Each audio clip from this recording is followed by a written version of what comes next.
warahmatullahi wabarakatuh. Waalaikumsalam warahmatullahi wabarakatuh. Puji syukur kepada Allah Subhanahu wa taala, selawat dan salam pada junjungan Nabi besar Rasulullah Muhammad sallallahu alaihi wasallam dengan doa Allahumma shalli ala Muhammad wa ala ali Muhammad. Bapak Ibu, para awak media yang kami hormati, sengaja pada siang hari ini kami ingin menyampaikan barangkali lewat media supaya nanti sampai ke masyarakat. Dan untuk tujuannya adalah untuk barangkali informasinya akurat, kemudian tidak ada keresahan, tidak ada pertanyaan dan persepsi macam-macam. Oleh karena itu kami dari Dinas Sosial Kabupaten Pasaman ingin menyampaikan beberapa item tentang jaringan pengaman sosial yang ada pada Dinas Sosial Kabupaten Pasaman. Yang pertama adalah masalah bantuan karena dampak daripada COVID. Nah, sebelum jenis bantuan ini kami sampaikan, perlu kita ketahui bahwa Kabupaten Pasaman itu terdiri dari 86.428 KK. Nah, itulah KK Kabupaten Pasaman. 86428. 86428 KK.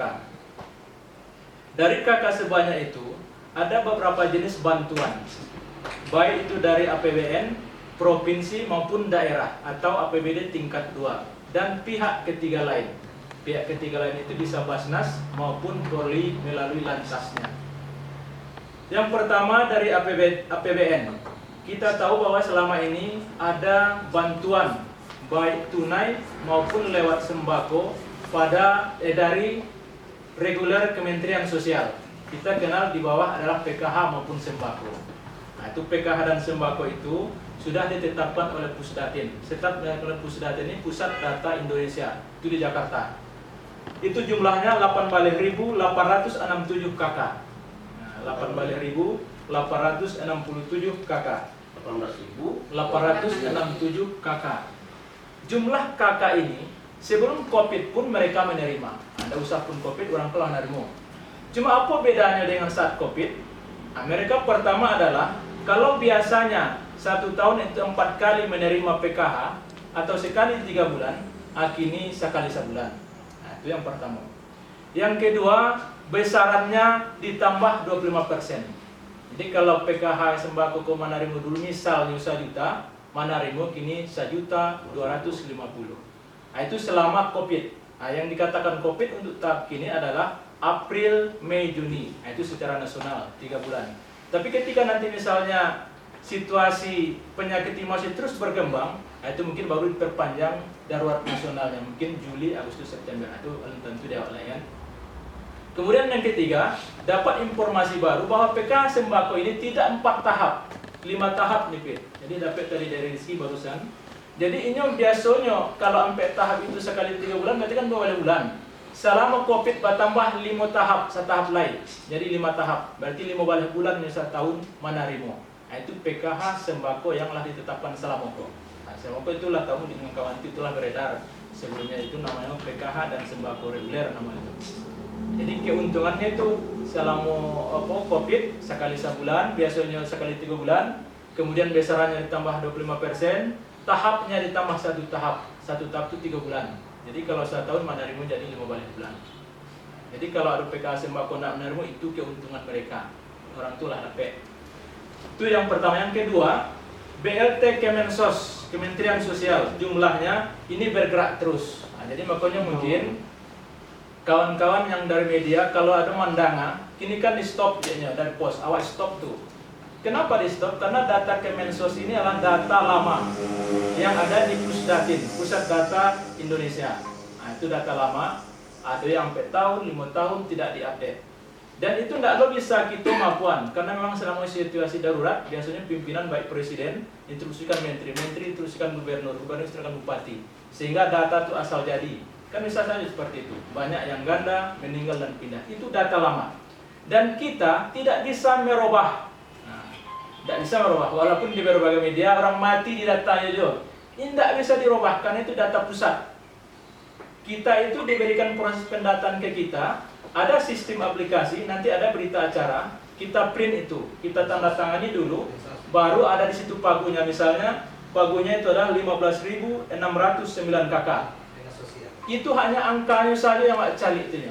Siapa orang di dalam, ditekan dulu pernyataan, baru dimasukkan, dikirim ke pusat, barulah keluar by name, by address. ada namanya, ada alamat lengkapnya baru nampak. Artinya apa? Suka tidak suka, mau tidak mau awak itu harus diterima. Kalau tidak diterima rugi awak, hilang kuota pasaman.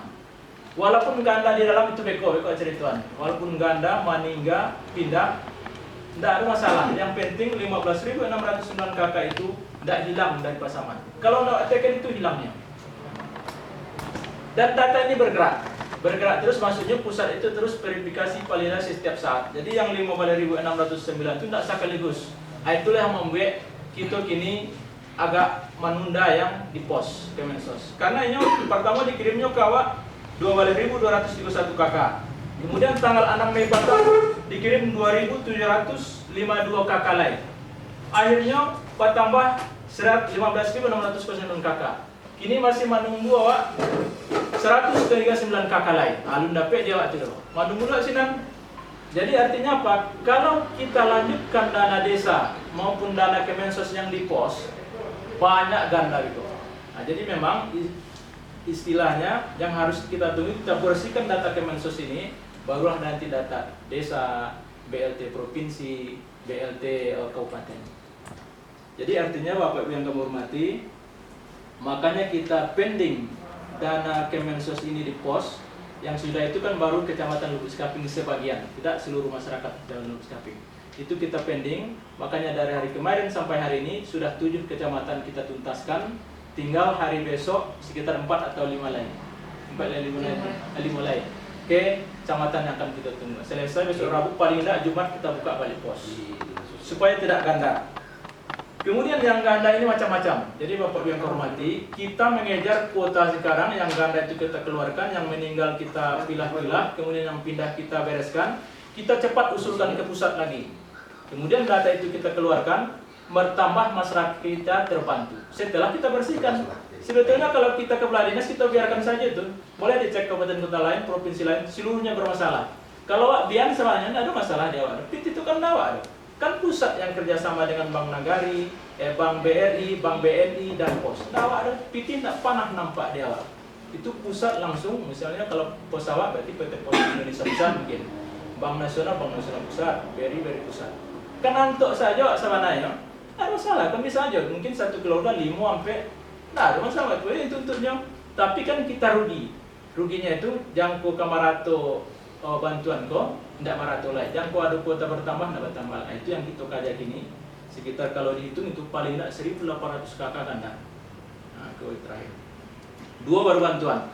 Bantuan yang 12.767 kok, tidak boleh dapat orang PKH sembako tadi yang pertama. Begitu juga sebaliknya. Kemudian yang ketiga, BLT atau bantuan langsung tunai APBD Provinsi Sumatera Barat tingkat 1. Nah, itu jumlahnya 8.857 KK. Tidak orang yang IKO, tidak boleh dapat BLT Kemensos, tidak boleh dapat yang PKH sembako tadi. Begitu juga sebaliknya, lah 3 tuh. Nah, itu kinilah siap data kita. Tapi alun kita bagian, karena ketika kita bagian Kemensos alun sudah lain. Kalau tidak ganda ya. Kemudian terakhir yang 4, bantuan langsung tunai Kemendes. Nah, itu dana desa memang adanya di Dinas Pemberdayaan Masyarakat. Cuma kita sebagai pengolah data, kemudian yang sifatnya sosial, kita suruh tahan itu. Karena ketika ini bagian, pasti ganda. Pasti ganda. Nah, itu jumlahnya 8.973 KK. Kemendes ini sudah ada dibagi 2 kecamatan, 2 nagari. Nagari Tanjung Betung, kemudian sebagian kecil nagari Air Manggis. Nah, itu sudah dibagi itu. Tapi langsung kami stop karena memang tidak bisa dilanjutkan. Itu sebetulnya kami internal pun stop dulu DPM itu. Karena berusaha. Masuk boy? 5 duduk lagi. Jadi sampai boy. Jadi dana desa, dana provinsi, dana APBD tingkat 2 itu adalah data yang bisa kita kotak-katik menyesuaikan kebutuhan pasaman. Tapi kalau data BLT Kemensos tidak bisa dikotak-katik. Nah, itu makanya itu harus kita bereskan itu. Baru yang lain kita kotak-katik untuk mengakomodir masyarakat pasaman yang memang berhak untuk menerima BLT. Supaya terakomodir semua. Jadi olah ampe jenis bantuan. Dari yang ampe itu jumlahnya 52.306 KK. Nah, jadi kalaulah terdaftar di situ, walaupun sedang berproses menerima dan akan menerima, itu jumlahnya olah 52.306 KK. Sementara KK pasaman 86428 KK. Nah, itu yang Allah pasti akan mendapat, cuma berproses dan bertahap. Kemudian dari kondisi itu ada kriteria tidak akan dibantu sampai kondisi darurat kini. Beko lain pemerintah pusat mungkin memperpanjang segala macam di Juli Agustus itu lain cerita. Tapi yang kondisi kini April Mei Juni yang tidak akan dibantu adalah pertama, yang maksudnya BLT tadi ya, bupati, wakil bupati, kemudian PNS, TNI, Polri, DPRD 1, DPRD 2, BUMN, BUMD, pensiunan. Itu jumlahnya 8.579 KK jumlahnya. Itu tidak mendapat bantuan pada periode yang ini. Tapi kalau misalnya negara menetapkan lagi, kemudian Juli Agustus masih meningkat corona, daruratnya darurat 3 kali secara nasional, bisa jadi seluruh masyarakat, seluruh warga Indonesia ditanggung oleh pemerintah. Kan bisa saja, termasuk TNI Polri. Kemudian yang tidak itu juga tentu ada persentase masyarakat di samping TNI Polri setara tadi. Tentu ada yang dianggap mampu atau kayu basawanya. Itu persentasenya, memang ini hanya persentase asumsi, sekitar 15%. Nah, itu jumlahnya 12.964 KK. Nah, ini bukan angka tetap, tapi asumsi bahwa masyarakat kaya atau mampu di Pasaman ini 15%. Itu jumlahnya 12.964 KK. Untuk sampai saat ini tidak akan diberikan BLT. Nah, untuk saat ini, kecuali berubah situasi. Kalau itu dijumlahkan, berarti pegawai tambahan persentase masyarakat mampu itu jumlahnya adalah 21.454 KK. Jadi kalau dihitung dari KK Pasaman 86428, berarti yang sudah dibantu dalam bentuk daftar dan bantuan tadi 52.306 KK, kemudian tidak dibantu 21.543 KK. Maka jumlah KK Pasaman yang murni yang tidak atau yang belum dibantu adalah 12.579 KK. Nah, ketika bantuan-bantuan tadi kita salurkan, kemudian kita kurangi yang mampu, kita kurangi TNI Polri setara, maka ada KK masyarakat Pasaman yang alun dape lebih kurang 12.579 KK. Itu yang